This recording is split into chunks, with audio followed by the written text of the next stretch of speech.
ఈ 4 క్వాంటం సంఖ్యల ఆధారంగా మనము ప్రతి ఒక్క ఎలక్ట్రాన్ యొక్క లొకేషన్ని ఫైండ్ అవుట్ చేయవచ్చు. ఫర్ ఎగ్జాంపుల్ ఇప్పుడు 1s లోపల ఒక 2 ఎలక్ట్రాన్లు ఉన్నాయి.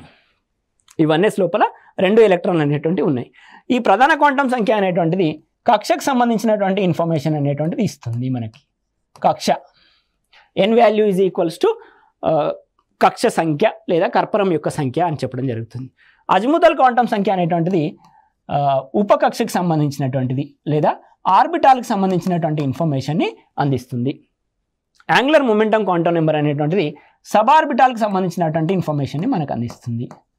సో వీటికి సంబంధించినటువంటి ప్రశ్నలు ఏదైనా ఒక ఆటం ఇచ్చేసి ఆటం లోపల చివరి ఎలక్ట్రాన్ యొక్క క్వాంటం సంఖ్యల గురించి ప్రశ్నలు అడగడం జరుగుతుంది.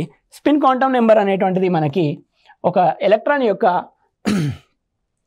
అవి ఏ రకంగా తిరుగుతున్నాయనే వివరాన్ని మనకి స్పిన్ క్వాంటం నెంబర్ అనేటువంటిది ఇవ్వడం జరుగుతుంది. సో ఎలక్ట్రాన్లకు సంబంధించిన ఇన్ఫర్మేషన్ స్పిన్ క్వాంటం నెంబర్, ఎలక్ట్రాన్లు ఏ సబ్ ఆర్బిటాల్లో ఉన్నాయనే విషయాన్ని యాంగులర్ మొమెంటం క్వాంటం నెంబర్, ఏ ఆర్బిటాల్లో ఉన్నాయనే విషయాన్ని అజిముతల్ క్వాంటం నెంబర్, అదేవిధంగా ఏ కక్షలో ఉన్నాయనే విషయాన్ని ప్రధాన క్వాంటం సంఖ్య తెలియజేయడం జరుగుతుంది. ఈ విధంగా ఈ 4 క్వాంటం సంఖ్యలను ఆధారంగా చేసుకొని మనం ఒక ఎలక్ట్రాన్ యొక్క లొకేషన్ని ఫైండ్ అవుట్ చేయొచ్చు.